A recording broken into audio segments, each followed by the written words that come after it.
নমস্কার বন্ধুরা, কণিকা ব্লগে স্বাগত। আজকে একটা নতুন রেসিপি আনতে চলেছি। আলু নারকেলের চিংড়ি দিয়ে নারকেল চিংড়ি আলুর কোপ্তা।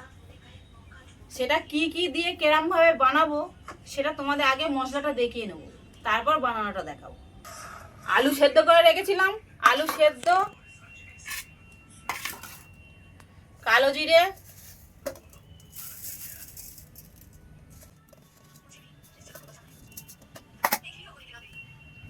জিরের গুঁড়ো,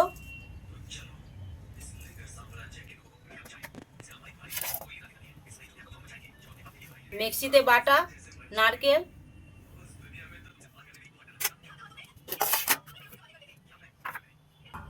এটা আদা রসুনের পেস্ট অর্ধেকটাই দিচ্ছি, বেশি দেব না। আর এই কাঁচা লঙ্কা গুঁড়ো করা, মানে কাঁচা লঙ্কা মিক্সিতে বাটা পুরোটাই দিচ্ছি।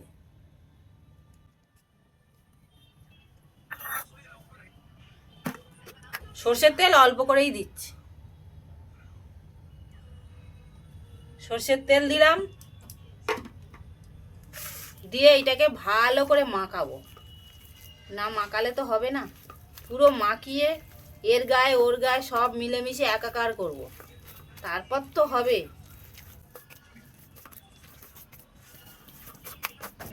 নুন দিলাম,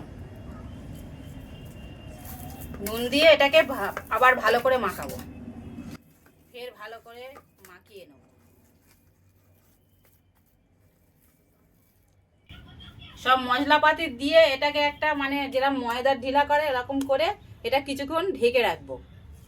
বন্ধ করে আলু চিংড়ির কোপ্তার পুরের জন্যে সেদ্ধ করা চিংড়ি নিলাম, আর হচ্ছে কি ঘষা মানে গ্যাটার মেশিনে ঘষা নারকেল সেটাও নিলাম। নিয়ে এর মধ্যে অল্প একটু নুন দেব, অল্প একটু, কেননা ওতে তো নুন মাখানো আছে, ওই জন্য পুরে একটু অল্প নুন দিলাম। অল্প নুন আর হচ্ছে কি পরিমাণ মতো চিনি, এই চিনিও দিলাম। 1 চামচ চিনি দিয়েছি, টেবিল চামচ 1 চামচ এই চিনি দিলাম। গরম মশলা,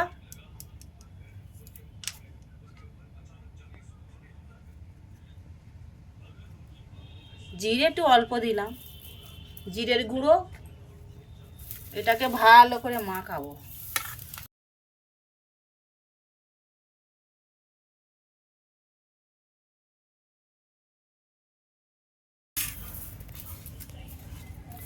এর হচ্ছে গিয়ে পুরটা মানে একটু শক্ত শক্ত মতো করবো বলে একটু ঢিলা ঢিলা, নয়তো পুরটা ভরতে গেলে ছেড়ে ছেড়ে যাবে। এইটা মানে সাইজ মতো আনার জন্য যে হচ্ছে কি চিংড়ি মাছ আর আলু মেখে রেখেছিলাম তার থেকে একটু নিয়ে নিলাম, এই নিয়ে নিলাম। নিয়ে এটা এর সাথে মাখিয়ে নেব। নিলে পুরটা ভরতে একটু ভালো হবে, নয়তো কি বলো তো ছেড়ে ছেড়ে যাবে। ওই জন্যে ওর থেকে একটু নিয়ে নিলাম। এটাকেও ভালো করে মাখাবো, সুন্দর করে মাখাবো।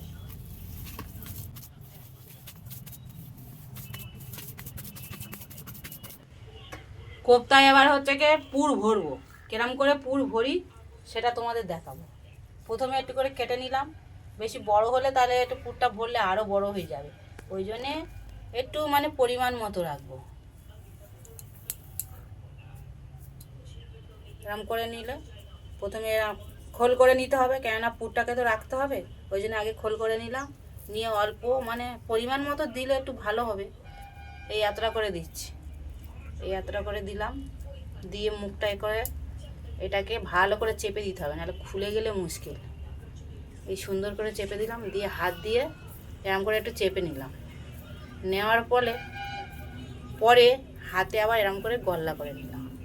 দেখেছো কত সুন্দর একটা হয়ে গেছে পরিমাণ, গল্লা আকারে। এরম করে করে প্রত্যেকটা বানাবো।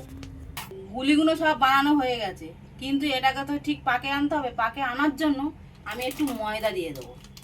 এই হচ্ছে কি ময়দা দিয়ে দিচ্ছি। ময়দা দিয়ে এটাকে ঠিক পাকে আনতে হবে। ময়দা দিয়ে একটু নেড়ে নেবো, গড়িয়ে নেবো।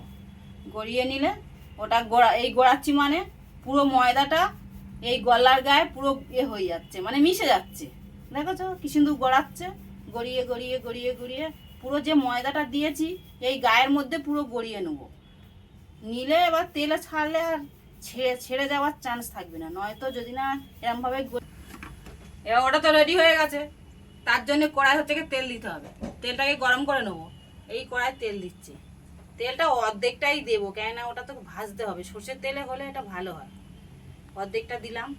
কোপ্তাটাকে তেলের মধ্যে ছাড়বো। তেলটা দেখো পুরো গরম হয়ে গেছে, এমন গরম হয়ে গেছে পুরো মানে ভাব উঠছে, দেখো পুরো ভাব উঠছে দেখা যাচ্ছে।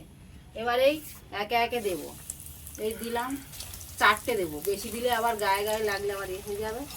4টে দিয়ে এটাকে এরকম করে নাড়তে হবে, কেননা এটাকে তো সেদ্ধ করতে হবে।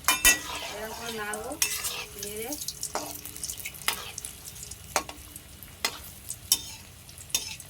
একটু উপরে উপরে তেল দেবো, এটাকে সেদ্ধ করতে হবে। একদম পুরো ধরছে না, তেলটাকে কিন্তু ঠিকঠাক গরম করতে হবে। তেলটা যদি একটু ঠান্ডা থেকে যায় কিন্তু ছেড়ে যাওয়ার চান্স আছে, কিন্তু তেলটা যদি গরম হয় আর ছেড়ে যাওয়ার কোনো গল্পই হবে না। এটাকে এখন ভাজবো, ব্রাউন কালার করবো। দেখেছ ভাজতে ভাজতে পুরো রসগোল্লার আকার নিয়েছে কিনা, যেন মনে হচ্ছে রসগোল্লা। দেখো কত সুন্দর দেখতেও হয়েছে, অথচ ব্রাউন কালার হয়ে গেছে। এবার তুলে নেব।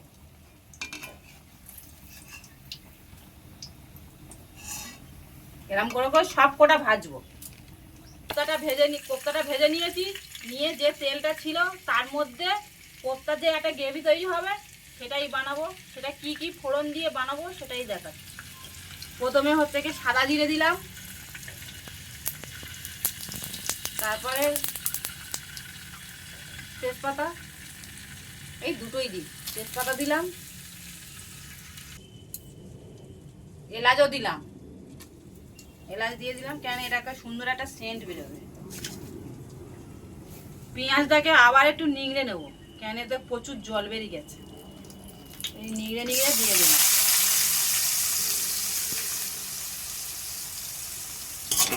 পেঁয়াজটা একটু ভাজা হয়ে যেতে এর মধ্যে আদা রসুন যে বাটাটা ছিল সেটা দিয়ে দিলাম। এটা একটু নাড়াচাড়া করবো।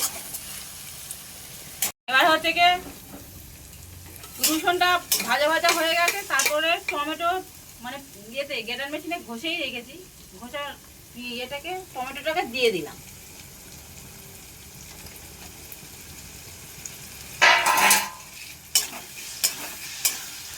দিয়ে দিলাম, তারপরে একটু ইয়ে সাইডে হলুদ দিলাম। হলুদটা একটু দিলাম কেননা কালার হবে, ওই জন্য একটু হলুদ দিলাম। তারপর হচ্ছে কি লঙ্কার গুঁড়ো দিলাম, ভালো হবে কালারও হবে, দুরকম হবে। দিয়ে দিলাম, এবার একটু নাড়াচাড়া করবো।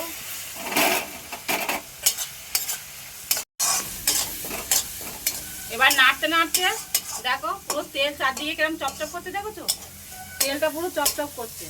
তেলটা বেরিয়ে গেলে এবার একটু জল দিয়ে দেবো। এই জল দিয়ে দিলাম, অর্ধেকটা জল দেবো, মানে একটু গ্রেভিটাই দেওয়া হবে। এটাকে ঢেকে রাখবো।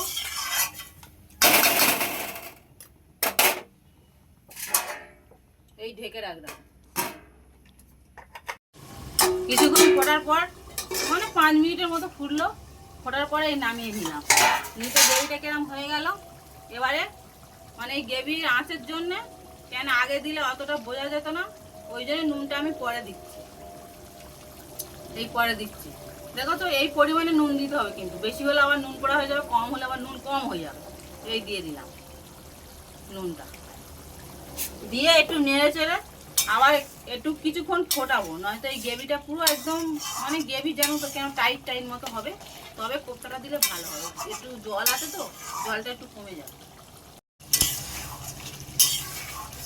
দেখি দেখি কিরম হয়েছে, টেস্ট করে দেখি।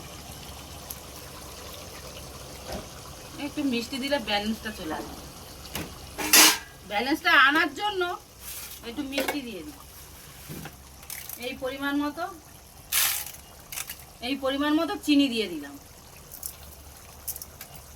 ও কত সুন্দর গন্ধ উঠেছে গো, খুব সুন্দর গন্ধ উঠেছে কিন্তু। আর খেয়ে বলবো কেমন লাগে। এই কোপ্তাগুলো একে একে ছেড়ে দেবো।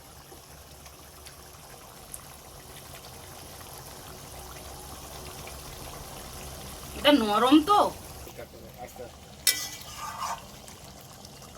কোপ্তাটা হচ্ছে গিয়ে ছেড়ে দিলাম, দিয়ে বেশিক্ষণ ফোটাবো না, কেন নরম জিনিস তো, ফোটালে এটা আবার ঘেটে যাওয়ার চান্স থাকে। ওই জন্য দেখেছো ঝোল কিরকম আছে, এইটাকে টানবে কিন্তু পরে, ওই জন্য এটাকে এখন নামিয়ে নেব। এই বাসনের মধ্যে নামিয়ে নিলাম।